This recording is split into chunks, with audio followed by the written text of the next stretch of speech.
The Mind Unveiled, the story of Sigmund Freud. In 1856, in a small town called Freiburg in the Austrian Empire, a boy named Sigmund Shlomo Freud was born to a poor Jewish family. From the very beginning, Freud was different. He preferred books over play, silence over chaos. His father, a wool merchant, often told him, "You must become someone great, Sigmund. We have no riches, only your mind." Freud believed him.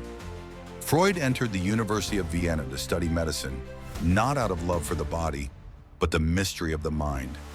He dissected brains, studied nerves, and watched patients lose control of their thoughts. The human mind fascinated him. Why people dream, forget, or lie without reason. At night, he wrote secret notes, greater than, perhaps the human soul has layers, and most of it lies hidden beneath what we call consciousness. He didn't know yet, but he was building the foundation of psychoanalysis. Freud's thirst for discovery led him to cocaine, a new miracle drug of his time. He experimented on himself, claiming it improved mood and energy. He even prescribed it to his close friend, Ernst von Fleischl, who sadly became addicted and died. Critics later accused Freud of irresponsibility, a stain that never left his reputation. But Freud defended himself. Greater than science always walks through the dark. Before finding light, Freud met Joseph Breuer, a physician treating a woman known as Anna O. She suffered from paralysis, hallucinations, and speech disorders. Breuer found that when she talked freely about her memories, her symptoms eased. Freud was astonished. He called it the talking cure, and from it he developed psychoanalysis, the method of exploring the unconscious mind through words, not surgery. Freud's mind dove deeper. He discovered dreams, desires, and the hidden sexual instincts that drive behavior. He shocked the world with his theory that even children experience sexual feelings, naming it the Oedipus complex. Vienna's intellectuals were horrified. They mocked him, banned him from lectures, and called his theories filthy fantasies. Freud replied calmly, "The truth is rarely pure and never simple. What we repress defines who we are." Freud's ideas grew darker and sharper.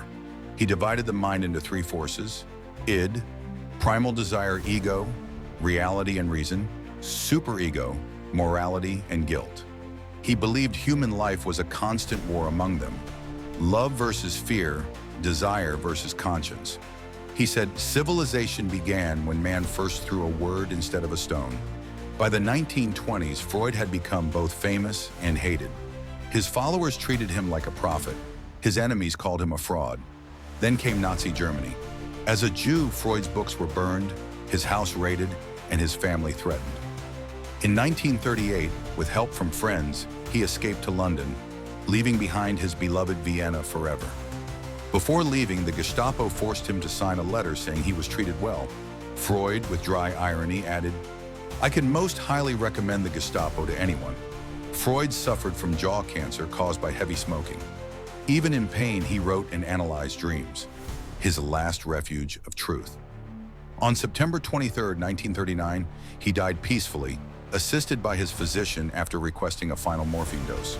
In his diary, his last words were said to be, "When making a decision of minor importance, I have always found it advantageous to consider all the pros and cons. In vital matters, the decision should come from the unconscious." Freud's theories changed how humanity understands itself. He turned the mind into a map of conflicts, memories, and desires. Though many of his ideas remain controversial, repression, dream symbolism, sexuality, one truth remains: he forced the world to look inward. Controversies that defined him. Advocated cocaine early in his career. Overemphasized sexuality, especially in children. Treated women in ways modern psychology now criticizes. Saw religion as an illusion, angering the church. Had a complex friendship and later rivalry with Carl Jung. Sigmund Freud did not just study the mind, he cracked it open. And in that darkness, he found the truth that both frees and frightens us.